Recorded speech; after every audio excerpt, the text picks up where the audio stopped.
Hello Internet, she loves you. My name is Cody, and this is the Christian News Show we do every Monday, Wednesday, and Friday. If you want to help support the show, you can always just share this video. That would be fantastic, or there are other ways to do so in the description below, along with links to all the news stories I talk about today. But before we get into the news, I don't know if you guys saw the Tim Tebow T-Mobile commercials for the Super Bowl, but if you loved those, then also in the description below are bloopers to those videos. This might be just me, but whenever I see Tim Tebow, he seems just like really robotic and like this is what I have to say. So for me, I think it's really cool to see him breaking out of a shell like that. I've actually thought about giving you guys a video with my bloopers in them, but all you'd really get is but I think this is what I think.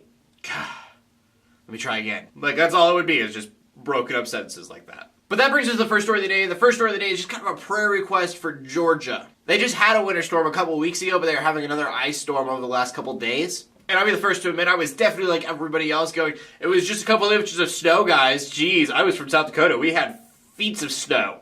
But something that I didn't really consider is this is Georgia. It never snows, so therefore they only prepare for just the smallest amount of snow and that's it. Like, you're not gonna have an army of snowplows if it only snows a couple days out of the year. So Atlanta officials are saying they're doing everything in their power to make this go as smoothly as possible. Just prayers up to them that they are as prepared as they hope they are. The last snowstorm they had to keep their kids inside the schools overnight because they couldn't get them out. And then our next story of the day is kind of interesting because we've been talking a lot about creationism lately. More specifically, we've been talking about creationists who believe in a 6,000-year-old Earth because of a literal translation of Genesis. And so recently, and kind of conveniently, there has been a new study about camels. And if you were to read Genesis, you would realize that camels are kind of domesticated right off the bat. But according to scientists in a recent study, they found that the camels weren't domesticated until about 900 BC, which is about 1,200 years off of for when the Bible says that they were domesticated. And the way that they did the study is they took camel bones and they looked at what bones looked like they could carry a lot of stuff. If a camel's not domesticated, it's not carrying a lot of stuff, and therefore it doesn't have to be as strong. So most likely what happened is you had these people writing the Bible way after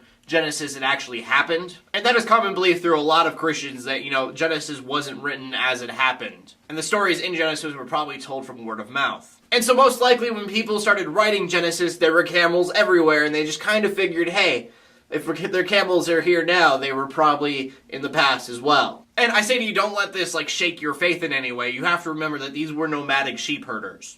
Just go back and read Genesis again, and then remember who wrote that, nomadic sheep herders.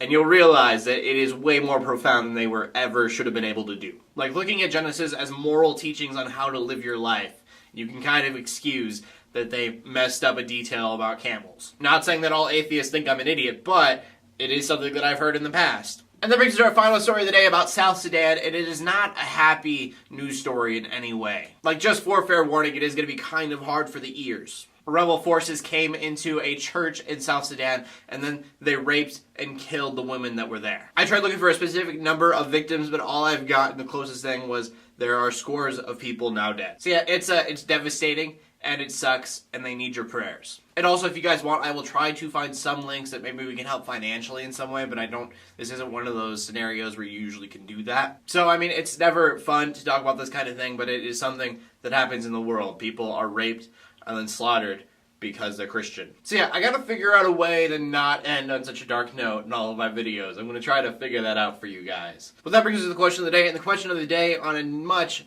less darker note is, what is your favorite animal? Because, we're talking about camels and they're animals, and so, Mine will always be the beaver duck, also known as a platypus. In fact, it's probably not known as a beaver duck at all, but it's totally a beaver duck. So yeah, please leave a comment in the comment section below with your answer. My name is Cody. I bring you Christian news in a not-so-boring kind of way every Monday, Wednesday, and Friday. In closing, let the haters hate, let the Christians pray, and to everybody subscribe. I'll see you later, and God bless.